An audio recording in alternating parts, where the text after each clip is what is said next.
Hi everyone. आज हम SSC MTS 2025 के लिए कंप्लीट स्ट्रेटजी के बारे में बात करने वाले हैं, जीके के बारे में। अगर आप बिगनर्स हो या पहले से तैयारी कर रहे हो, आपके लिए डेफिनेटली ये वीडियो इंपॉर्टेंट रहने वाली है। विदाउट एनी फर्दर डिले हम वीडियो को शुरू कर लेते हैं। और देखो, अगर आप एसएससी की तैयारी कर रहे हो तो प्रैक्टिस करना सबसे ज़्यादा ज़रूरी होता है, और उसके लिए जो बेस्ट प्लेटफॉर्म है जहाँ पर आप प्रैक्टिस कर सकते हो mock test, sectional test, previous year papers के थ्रू, वो है यहाँ पर टेक्स्ट बुक। और अभी टेक्स्ट बुक का अगर आपके पास नहीं है तो राइट टाइम है अभी परचेज करने का, क्योंकि अभी ये 31 मार्च तक यहाँ पर सेल चल रही है। जनरली जो इनके पास का जो प्राइस होता है 699 होता है, लेकिन जो मैक्सिमम कम होता है, जो मैक्सिमम प्राइस, जो मिनिमम प्राइस होती है इनके पास की, वो 351 है, जो कि अभी चल रही है। अगर आपके पास इनका पास नहीं है तो आप पास खरीद लेना। DK12 कोड लगाओगे तो आपको एडिशनल 12% का डिस्काउंट मिल जाएगा, और मैं इनकी लिंक भी नीचे डिस्क्रिप्शन में दे दूंगा, जाके आप चेकआउट कर सकते हो। अब यहाँ पर हम बात करते हैं डिटेल्ड स्ट्रेटजी के बारे में। तो देखो, सबसे पहले जीके में इम्पोर्टेंट क्या होता है, सिलेबस को कंप्लीट करना। लेकिन यहाँ पर हम कंप्लीटली, मैं ये नहीं बोल सकता कि भाई अपना पूरा फोकस पहले सिलेबस को कंप्लीट करने पर लगा दो, क्योंकि देखो जीके इंपॉर्टेंट है, जीके को डेप्थ में पढ़ना इंपॉर्टेंट है एमटीएस के लिए, आप भी जानते हो। और शायद इसीलिए ये वीडियो देख रहे हो, क्योंकि आपका जो एमटीएस में सिलेक्शन होगा सिर्फ जीके और इंग्लिश के बेसिस पे होगा। तो यहाँ पर आपको सिलेबस कवर करने में ही 5 से लेकर 6 महीने लगेंगे। तो मैं यहाँ पर आपसे ये नहीं बोल सकता कि भाई पहले पूरा फोकस सिलेबस कंप्लीट करने पे लगाओ। अगर पूरा फोकस आप सिलेबस कंप्लीट करने पे लगा दोगे तो सिलेबस कंप्लीट करने तक आपका एग्जाम आ जाएगा और आपको रिवीजन का टाइम नहीं मिलेगा। और देखो, यहाँ पर मैं जो चीज़ें बता रहा हूँ, अगर आपने एक भी गलतियाँ की आप सिलेक्शन से बाहर हो सकते हो, ये चीज़ ध्यान रखना। आपको सिलेबस कंप्लीट करने के साथ साथ उसका टाइमली रिवीजन करना है। टाइमली रिवीजन क्यों करना है? क्योंकि इस सब्जेक्ट को, जीके को, जो आपको कवर करने में टाइम लगेगा, 5 से लेकर 6 महीने लगते हैं।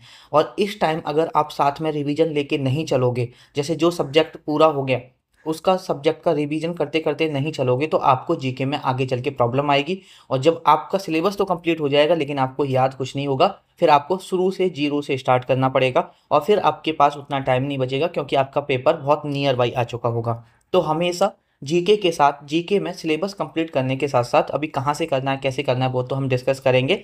लेकिन आपके दिमाग में एक चीज़ ध्यान ध्यान देनी चाहिए कि जीके में बहुत सारे सब्जेक्ट्स होते हैं। जो भी सब्जेक्ट्स आप करते जा रहे हो उनको एकदम उठा के नहीं रख देना है, उनको साथ में रिवीजन लेके चलते रहना है, उनको साथ में रिवाइज करते रहना है। तो हमेशा सिलेबस कंप्लीट करने के साथ साथ उसका टाइमली रिवीजन बहुत ज़्यादा इंपॉर्टेंट है।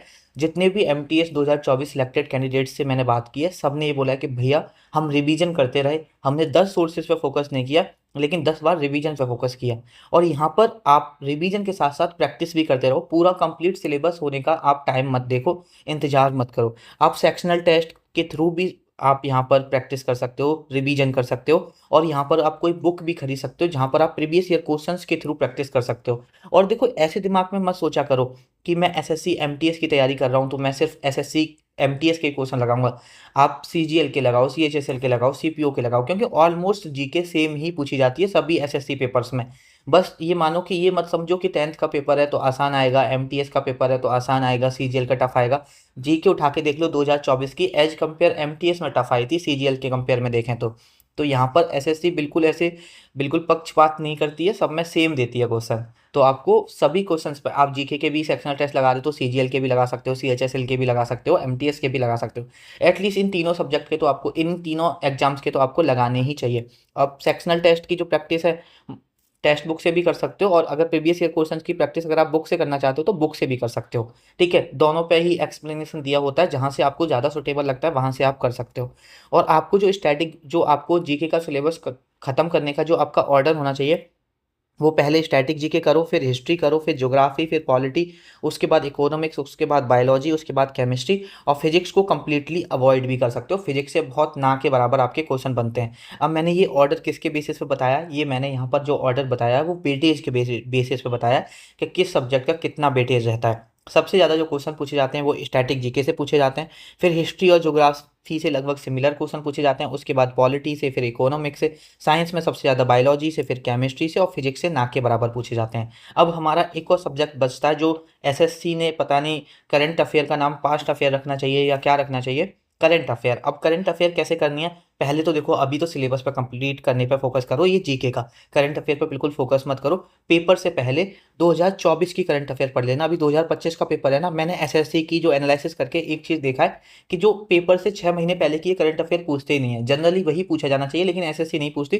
पेपर जैसे अगर आपका जुलाई में है तो ये 2025 की करंट अफेयर पूछेंगे नहीं, ये 2024 की करंट अफेयर पूछेंगे, 2023 की करंट अफेयर पूछेंगे।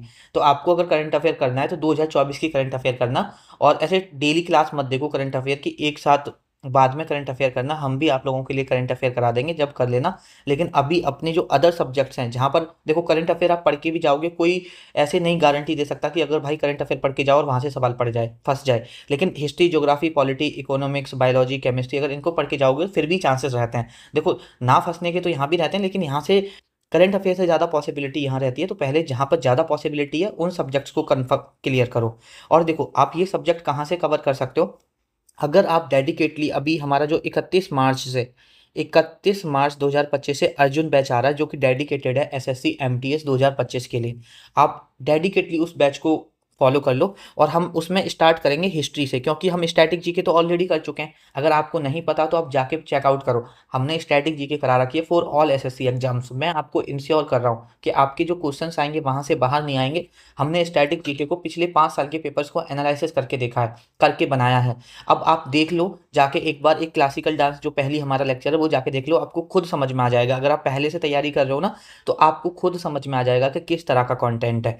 तो पहले तो वहाँ से स्टैटिक जीके कवर कर लो। 31 मार्च से हम हिस्ट्री शुरू कर रहे हैं, टॉपिक वाइज हिस्ट्री कर लो। कहने का मतलब ये है, उसके बाद हम ज्योग्राफी करेंगे, पॉलिटी करेंगे, इकोनॉमिक्स कराएंगे, बायोलॉजी, केमिस्ट्री में इंग्लिश के इंपॉर्टेंट ग्रामर रूल भी कराने वाला हूँ आने वाले टाइम में। इंग्लिश की पीवाईक्यू सीरीज भी स्टार्ट करने वाले हैं एसएससी एमटीएस 2025 के लिए। तो डेडिकेटली आप हमारे इस चैनल से कनेक्टेड रह सकते हो और एमटीएस के लिए, अपने एसएससी एमटीएस के लिए डेडिकेटली हमको फॉलो कर सकते हो। और ये बिल्कुल हम फ्री में है, जो बैच है उसका कोई पैसा नहीं है, कोई भी पेड बैच नहीं है, आप फ्रीली क्लासेस को अवेल कर सकते हो।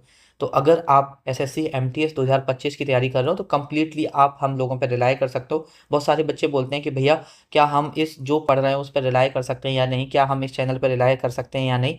तो भाई देखो, जो एसएससी एमटीएस 2024 सिलेक्टेड बच्चों का हम इंटरव्यू ले रहे हैं ना, उनके इंटरव्यू भी देख लेना। उनसे भी मैंने यही सवाल पूछा था कि जो एसएससी एमटीएस 2025 के बच्चे तैयारी कर रहे हैं क्या वो हमारे चैनल पर रिलाय कर सकते हैं या नहीं।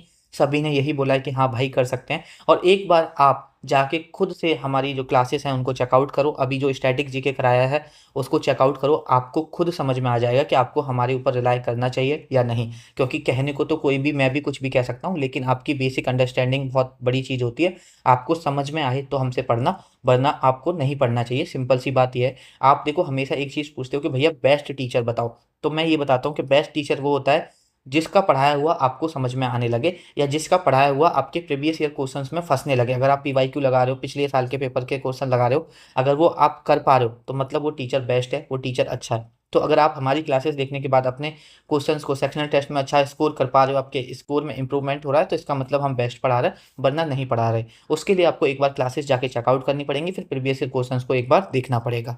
और आप अगर एसएससी एमटीएस 2025 की तैयारी कर रहे हो तो हम डेली टारगेट भी दे रहे हैं व्हाट्सएप चैनल पर, जिसकी लिंक मैं नीचे डिस्क्रिप्शन में दे दूंगा।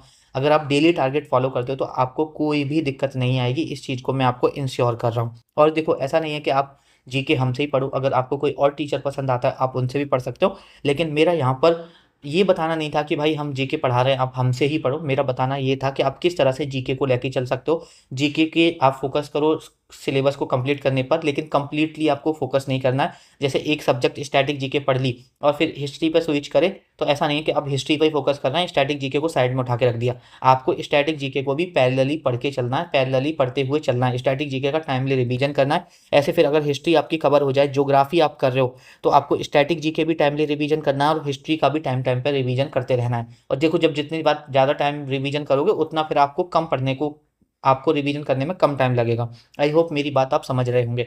आपको सिलेबस कंप्लीट करने पे फोकस करो, टाइमली रिवीजन करो। ऐसा नहीं है कि एक सब्जेक्ट हो गया तो उसको उठा के रख दिया, उसको पढ़ ही नहीं रहे, क्योंकि पेपर आएगा तो फिर सब, जब तक सब कुछ भूल चुके होंगे।